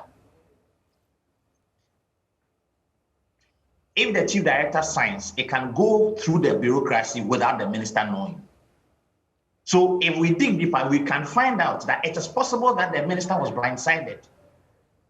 So if he was blindsided, who pushed within to get it to go? So once we go the next level down the minister's level, we will find out the technical people. We learned lessons from this when the Malam Issa thing came about. Because throughout the Malam Issa process, he was insisting that the people sabotaged him. So you can't rule that possibility out. And it is time. Again, whether it is an emergency or not, in situations like this, there is always a committee, a project team that was formed. How was the project team formed? Who were the members of the project team who drove this? How was the stakeholder mapping done to identify that we need this person to make an input at this point? So we bring the person in, either as a core team member or as a support. So we have systems available that we could have used that it is obvious we didn't use. That is why some people were not involved or were kind of blindsided. But it shouldn't end with a few people losing their jobs. It should go further down the line. And an example be made of all of them. I have the vice chair of the committee. He's back on the line now. So thank you very much. We lost you at a point, but the question I want to put to you, and which Kwabena Tebedu has raised. He says that we shouldn't just go after the ministers involved, which is the health minister and then possibly the finance minister, but we should go behind them and find the technocrats or the chief director, the civil servants who were behind. Is this something that you would want to look into, or you suggest that the Parliament looks into? Well, let me give you this information that the minister responsible for health appeared before the committee with his technocrats. The lawyers were there, the chief director was there, the man in charge of procurement was also there, so they were all before us. I think that as politicians and as leaders, we must also always be very careful about whatever we sign, because don't forget that the ultimate responsibility will lie with you. Because, as you say, the technical men will not have their signature under the document. And let me also be fair with them. We can only probably bring them in if and only if they were involved in the whole transaction. And what's the guarantee that they were involved? But even Cabinet was not involved. Even Cabinet was not involved. PPA was not involved. FDA was not involved. You see, sometimes let's face reality. It is very difficult for the technical guys in the ministry to come out and say that we were not involved while they are still working with a person. This is difficult. Sometimes they will even have to pretend to be defending the issue. Because I witnessed a scenario like that at a committee when we were talking about Sputnik 5, and when Sputnik 5 was the product under consideration in the agreement, some of the technical directors were talking about Sputnik Light, which were two completely different products altogether. So yes, I agree to some extent that the technical people can also be questioned. We took our time to question all of them. We asked the counsel for the ministry why he didn't advise the minister and all that. But the reality is that sometimes the technical men in the ministries are also sidelined. If a whole parliament could be sidelined, if the FDA, who could give technical advice on issues of product, and don't forget that vaccines are not just like any commodity like tomatoes where anybody at all can get up and go and steal or sell. We need high protection as far as vaccines are concerned.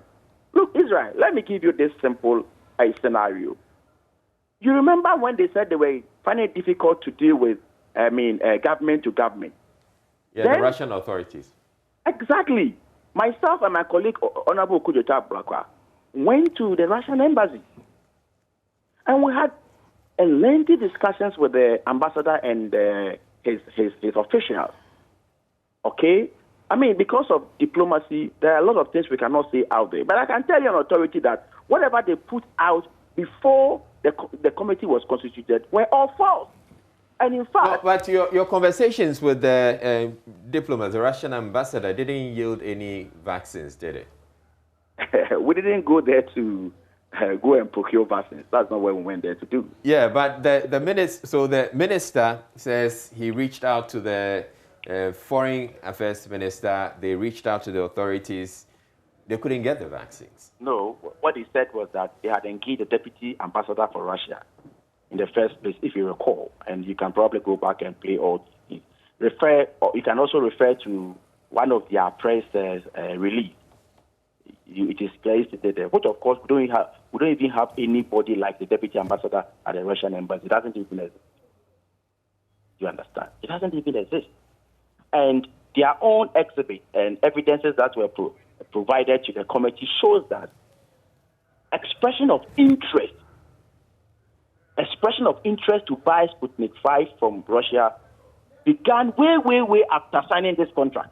Somewhere in later part of April, when we had already signed the contract on 9th March. So they were all forced. And I can tell you on authority that the Russians were ever ready to assist us to get vaccines. Look, is it not interesting? When the Sputnik Light, okay, one of their products, the manufacturers of Sputnik 5, they came to Ghana and they are still in Ghana doing clinical trials for one of their products, and we have not taken it upon ourselves. We couldn't take it upon ourselves to even negotiate with them to get that vaccines. While they are using our country for clinical trials, who will believe it? They are here. They went through FDA. They went through our institutions. But the minister was telling us that, look, they embarked on some government-to-government transactions and bilateral conversations, and it didn't work. He also started COVAX. If you listen to him in the video, he said, everything was ready. We're going to get some consignment from COVAX, but because of the severe wave in India, they banned exportation of vaccines. So that is why we had to run and go and look for other private or middlemen to engage. But that is false. We signed this agreement on the 9th of March. Do you know when the severe or the second wave of India they had it in their country? India experienced that severe wave on the 16th of March. They banned the exportation of AstraZeneca on the 25th of March. Meanwhile, you had already signed all these contracts. Now, One final issue I'd want us to look at. We're talking about the technocrats, and you were saying that you brought them before the committee to question them. In your questioning of the technocrats, did you get the impression that they were not aware of the deal? Because For you're me, saying sometimes to be they were very, not. very frank with you, I realized that they didn't even understand the whole thing.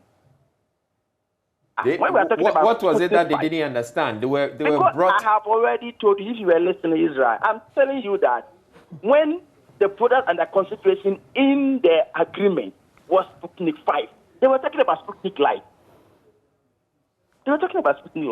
In fact, when we even asked them about the background of the company they had engaged, they were trying to tell us the background. Do you know that the Akmatum has no background when it comes to pharmaceutical trade? No background. Go and check. So for me, I was struggling to. So essentially, you would absolve the technical guys. Well, not yet, especially in the Ministry of Finance, because if you look at the letter, Deputy Minister of so and so was copied. A person, I don't have a copy in front of me. I would have read it out to you. I don't have it in front of me now. So I would have absorbed them completely. But hey, hasten slowly. Let's find out whether or not they were involved. If they were involved, fine, you have every right to blame them because that is their responsibility. But I'm telling you that the realities on the ground are sometimes such that they may not even be aware of the contract. All right. Look, let me tell you this. Are you aware that even before this agreement was signed, we have something we call the emergency authorization. So every vaccine, we have a company that is in charge of, that goes for the emergency use authorization in every country. As far as Sputnik 5 is concerned, the company that has a license for the emergency use authorization had requested to offer Ghana some doses of vaccines and at a much, much, much lower price. But that was ignored. And we went into our Maktoum and SL Global agreement. So there are complex questions. All right. There are a lot of questions that need to be answered. And you say that you're going to pursue this. What's going to be your next line of action? My next line of action now, when we're debating the report on the floor of the House, our leaders sought to amend the motion to include censorship. The question has been deferred. Probably will continue when we resume.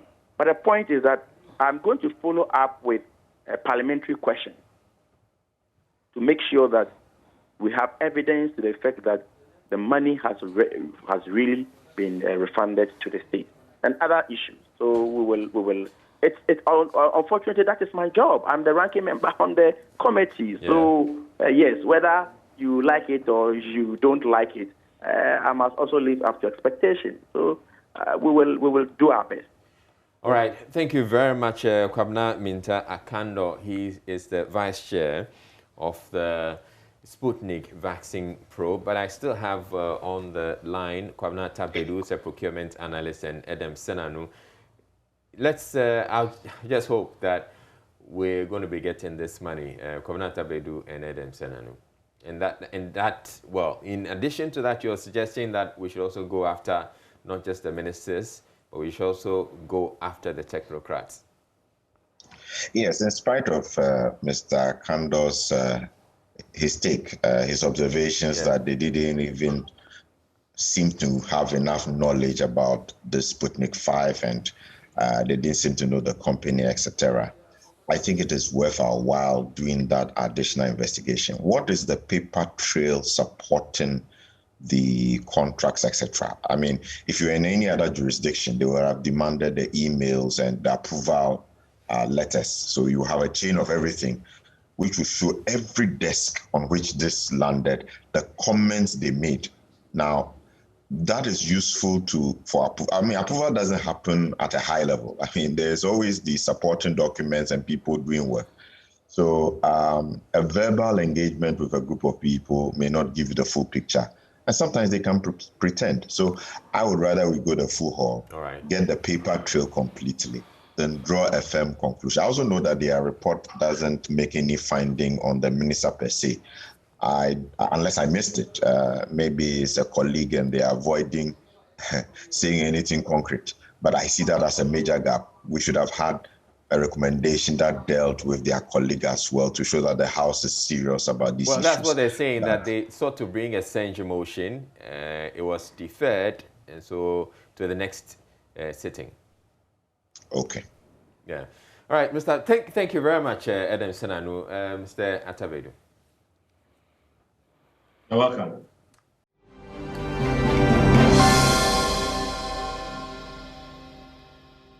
But the major thing that happened was gospel musician Ohima Mercy, who led the whole mass into the throne room of God on the 7th edition of the Taylor Experience. It was beautiful. It was nice. It was, you could actually feel the presence of the Lord. Yeah, my colleague Becky told me. She was there, and this is a news desk report by my colleague Becky. Sisi Chim, MOG, Phil Thomas, Francis Amon, Obapa Christie, and others were all at hand to make sure God was given the ultimate praise and worship. They share the experience. I think Tahila 2021 has been awesome. It's been a massive comeback. The last time I was here, it was big, but it was not like this. So in fact, I'm surprised. So I think that people have missed God. God has missed our fellowship like this, and we have really proving that we love, God's presence and some of these things. Yeah, I think I've been on it on the 7th year. And today is too different because I saw when Mommy was coming on stage, it was raining. And I've never seen some before, which means the Lord hand on this 2021 Taylor Experience. And when I was performing too, I saw the response and how people were blessed, how people were shouting, how people were glorifying the name of the Lord. I see that this year has been true blessing. I mean, it's amazing. The people, it's obvious everybody here loves Ohima Mercy, and they're here to support her, show her love. And I mean, buy from her ministry, her anointing, the gift that God has given her.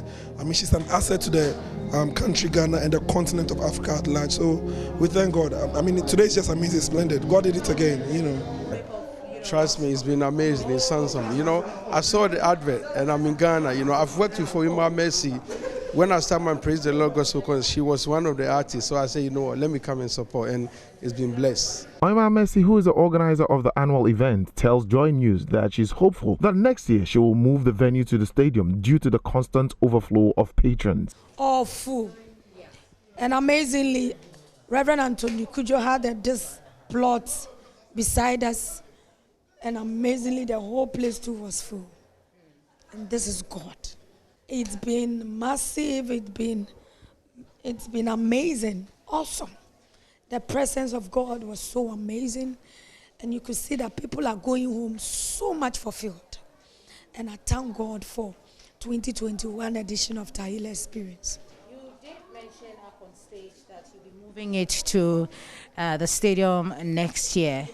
Finally, you've decided. Yes, we have really decided that we are moving to the stadium, because we realized that people even were coming, trooping in, but because the whole place was full, some of them have to go back.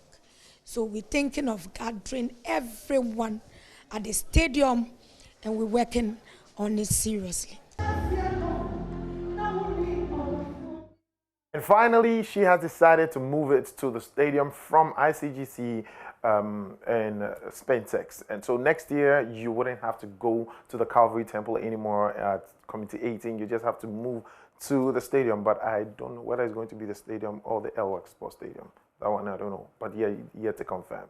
So Kwame Yogurt, Kweku Darlington, Kofi Jamar, Adina Thembe, Kidi, Ochiame Kwame all joined Kwame Eugene in his hometown Odan for a thank you concert by Kwame Eugene. Yes, they moved there, and the crowd, the people there, yes, they turned up in their numbers just so to enjoy all the music that all these artists gave to them. Well, our cameras were there, and this is what we captured for you. Kweku Darlington, Kofi Jamar, Adina Thembe, Kitty,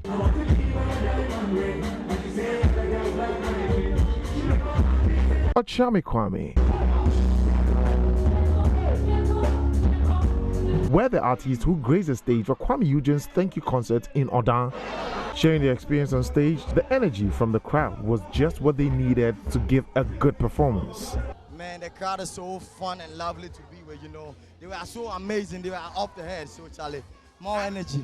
How was the feeling like on stage, Darlington? Mad, crazy. I love the energy of the crowd and everything. You know, they received us very well. I love the energy of the crowd. And big ups to Kwame Eugene for putting this up, Charlie. Kwame Eugene, who was very thankful to the Oda people for coming out to support him, says he's thinking of making this a yearly event.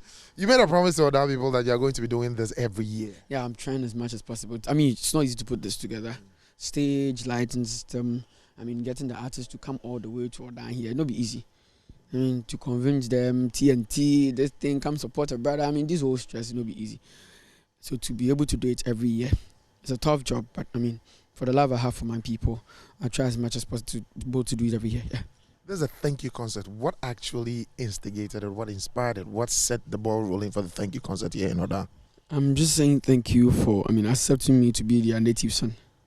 I mean, accepting me to be a part of this, I mean, entire town and helping me to become this Kwame Eugene. I mean, at least they hold it to the highest esteem, the fact that I come from Oda and they are proud of me. So being proud of them as well, there's my thank you to them. Is this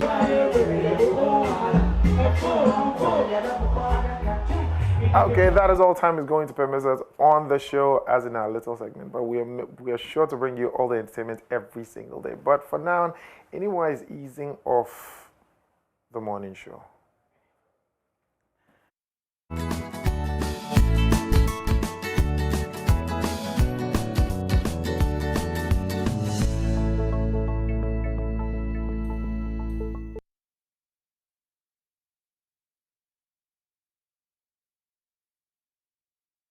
All right, so we're just about done with the show. Before we go, though, I put up a photo of myself and Enimwa. We took this photo last Friday, after the show last Friday. And there you have it. Oh, boy. Adorable Enimwa Enimado.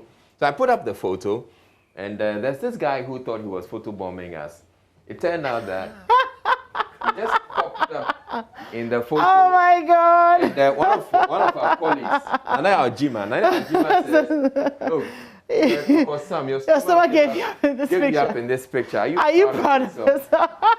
So, no, but I came to his defense You because did. I'm a nice guy. Yeah. I said, please. He says he's working on it. No. Somebody shame him. Give me 5 years. He will shock you. Then Chima comes back and says, 5 years, boss. That'll make it 10 years. The script hasn't changed from what I read 5 years back. Body shame, no dear. He will throw it back at me. Maybe not beneath. Oh my God. So yeah, I just wanted to show you the beautiful Enima. No, you didn't. You wanted to throw shade at your producer, and I'm sure you'll pay for it. Okay, 18 months. It cost us 18 months, so all right, we thank God. But before we go, let's just say a happy birthday to Florence Owusu, aka Mama Flo, the administrator of British International School. We love you dearly and wish you all the best of God on this special day. Have a blast. It's from Sami Odame, producer of the Super Morning Show on Joy 99.7 FM. And that's it from us. That's for the show. Echo, hey, I got you. Hey, I got you. Yeah. Looking for trouble. We'll be back tomorrow morning at 6 a.m. My name is Enima Enimado, and I did this with Israel Lying. All right, peace.